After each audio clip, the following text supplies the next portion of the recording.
Hey guys, welcome to the podcast. Very special guest today, Christina Vazquez, author, relationship coach, life coach.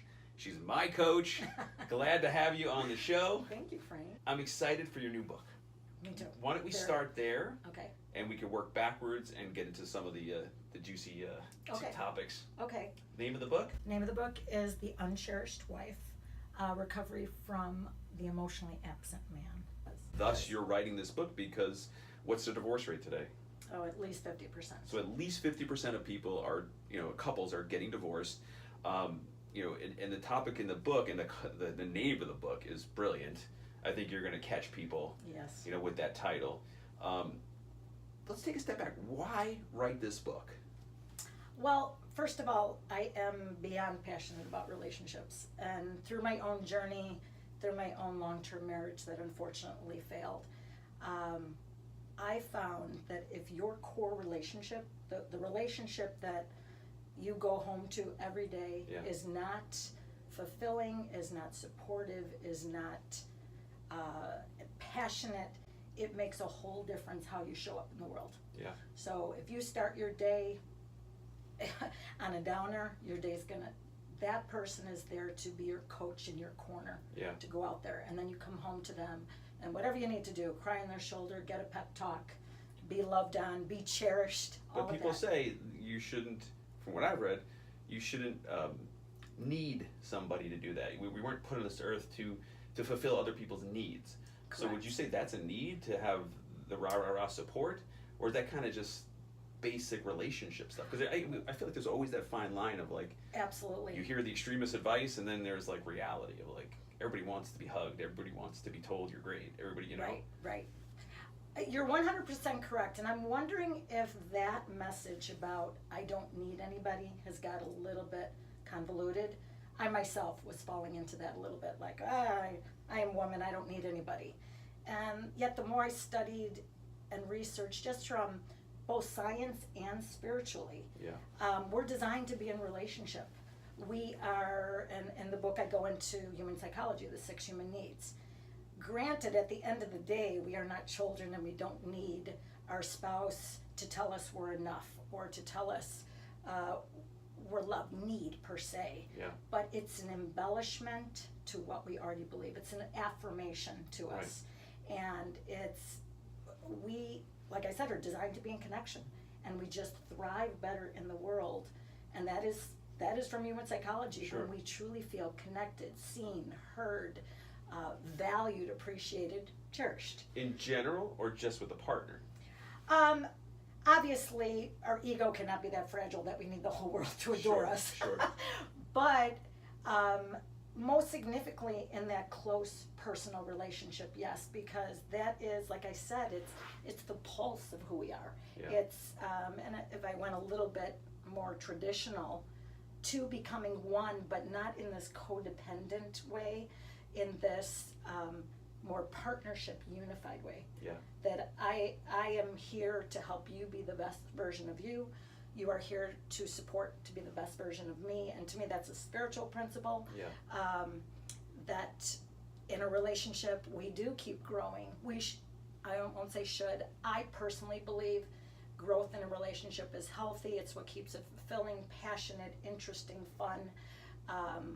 When a couple stops growing, it goes dead. It feels flat. It feels empty.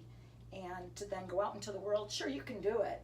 Absolutely. We don't need to be in a relationship or need to have someone, but boy, it sure can make a difference in your life when you are in that right partnership and you're supporting each other in who they want to be, not who you want them to be. And that's where I personally got tripped up in my own life. I think that's where most people get tripped up. Absolutely. And I've learned a lot from you, and I've read a lot on my own about codependency, and you bring that codependency into the relationships, and individuality gets squashed. Exactly. And then you go blindly forward, and there you are 5 years later, and going, who am I, and who are we, and Amen. Who are you? Little by little, we give pieces of ourselves away to that person because we think, well, maybe they'll love me a little more. Maybe they'll accept me a little bit more if I do act this way or be this way or change my hair or change my style or change my job. And in actuality, we end up resenting that person because we lose who we are.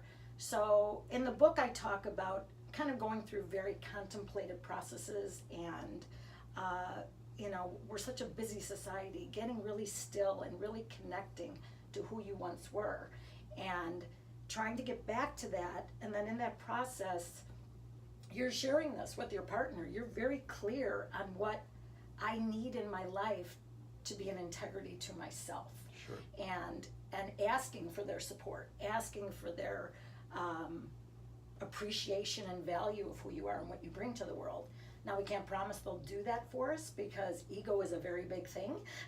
And you bring egos into relationships. Yes. Especially when the other partners have it, and it becomes a big, bingo. Ram against ram, and boom, it explodes. Yes. And then once the couple gets into that, like, no, it's about me, no, it's about me, no, it's about me.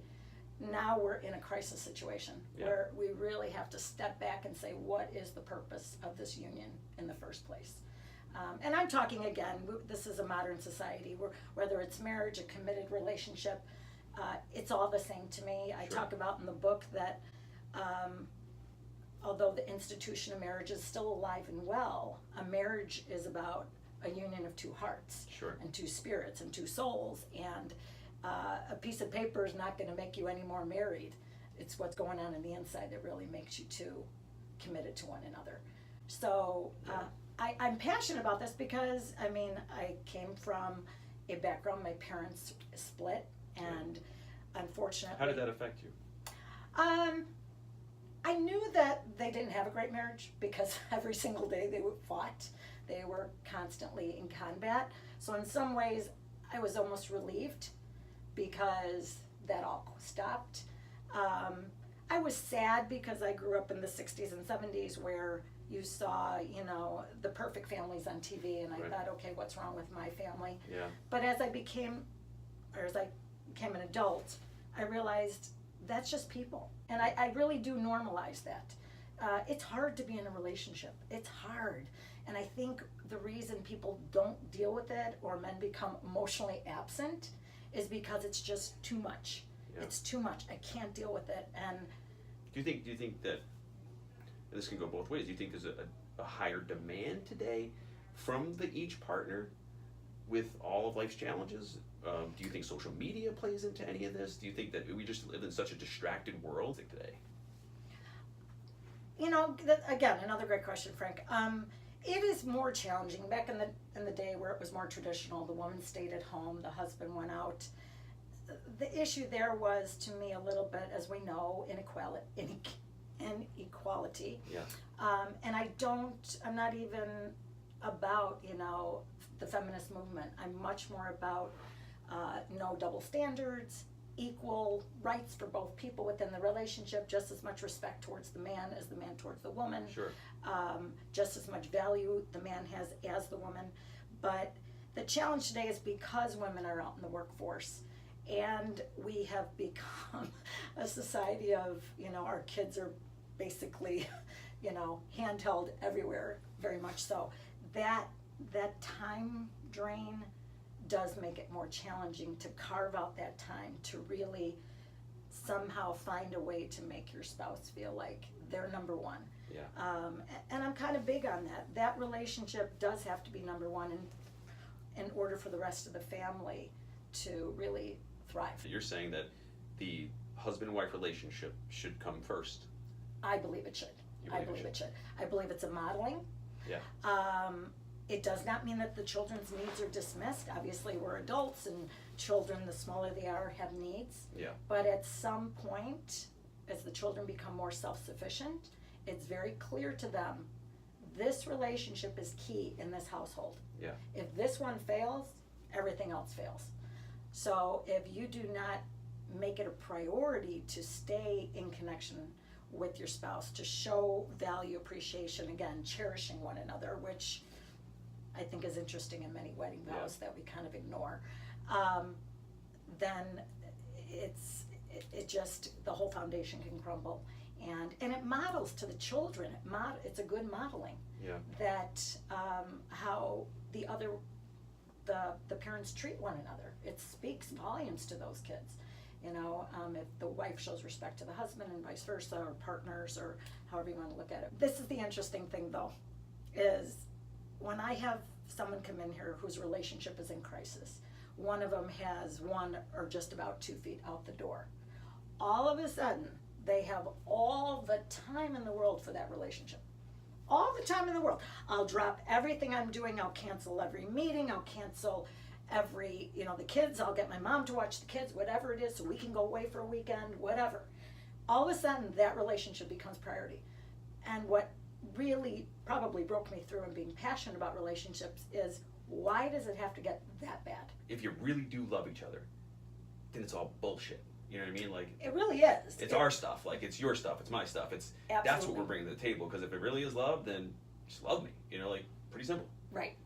Which is really funny, because you're saying a lot what a guy would say. Yeah. That's exactly what a guy would say. Yeah. Because guys don't really get caught up in drama and minutia, and women are much more this feeler, but you said it this way and this way. Right.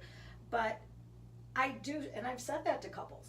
If foundationally you truly love each other, when all is said and done, you'll get through it. I mean, true committed. I'm as committed to me as I am to you. Right. Both, and that's healthy, to be committed to yourself as well as your partner. But the hard part is that 3-letter word again, ego. Yeah. Call it our conditioning. My background is in psychotherapy, so call it conditioning, call it society, our cultures and traditions. We have been taught to think that our agenda is the most important agenda. Right. And that's where love just keeps getting pushed down. And our meaning even individual, not so much yes. woman or man. Exactly. Yeah. Thank you for clarifying. That yes, whether my agenda or his agenda becomes more important. And love is other. Love is serving. Love is, again, I love me, but I also love you equally. Yeah. I guess what I'm trying to get at is, how much of it is normal up and down of life, and accepting that, and saying, okay, we're going to fight today, but tomorrow will be cool, and it's, whatever, a minuscule issue, and whether it's made bigger than it really is. When you hyper focus on that and analyze it and break it down 1,000,000 times all day long, then we manifest this thing into being a bigger thing than it is. Bingo. Yeah. I think that's kind of what I'm saying, is when is it just okay to be? This is I think a misbelief in many relationships, that they will not have conflicts. Yeah. If I have a couple come in and they say, we don't fight, I know they're in the danger zone. Right. Because that means they're not communicating, they're not speaking their truth, they're not in their heart. Conflict is great. It's how we grow. It's how we learn about each other. It's great. What I try to teach couples is, how are you going to do that conflict so that you both grow from it, learn more, and as a result are more committed even, because you have just that much more understanding about that other person. So yes, so what? He didn't close the bathroom door, whatever, right. Put the toilet seat down. I was going to say that. I couldn't think of it at the time. Or it annoys you that, she doesn't wipe the counters down or something. So that accumulates. Yes. Those silly little things, then layer, and then by the end of the day, you're blowing up at each other. That's when couples usually come in to see me, when that inertia is so strong, and we have a lot of clearing to do of that negative energy in order to get them back to where the love was. So how much of what you do should be more like a dentist? Come in for preventative maintenance before you get the cavity and I gotta yank your tooth out. Yes. When I first got into the therapy world or personal development, by nature that's who I am, being more proactive. Like, I could probably see where this is going to go. Maybe I better go talk to somebody. Or watching my children's behavior, better nip it now. But again, human nature is so interesting, because we're a oh shit society. Yeah. Oh shit, now the dryer doesn't work. Oh shit, the car we ignore all the sounds and the little pings. The warning lights. The warning lights. Yeah. Same thing with our partners though. We're probably always giving signals to one another like, hon, don't do that, that's not cool. Like, yeah, don't worry about it. So in a way, we're also not really hearing what our partner's saying. So we should be giving constant feedback before the blow up. Yeah. And I guess getting back to even the book. Book's coming out when? June 5th. It is available on Amazon right now for pre-sale, although Excellent. The cover on Amazon is not the actual cover. If you check out Instagram, I'm Coach Christy. on Instagram. You'll see So if they're going to Amazon, what do they put in the search bar to find the book? The Uncherished Wife by Christina Vazquez, and it'll pop up right Okay. away. So it is for pre-sale now, but the actual launch of the book is June 5th, How exciting. where they will be able to download it from Amazon. Yes.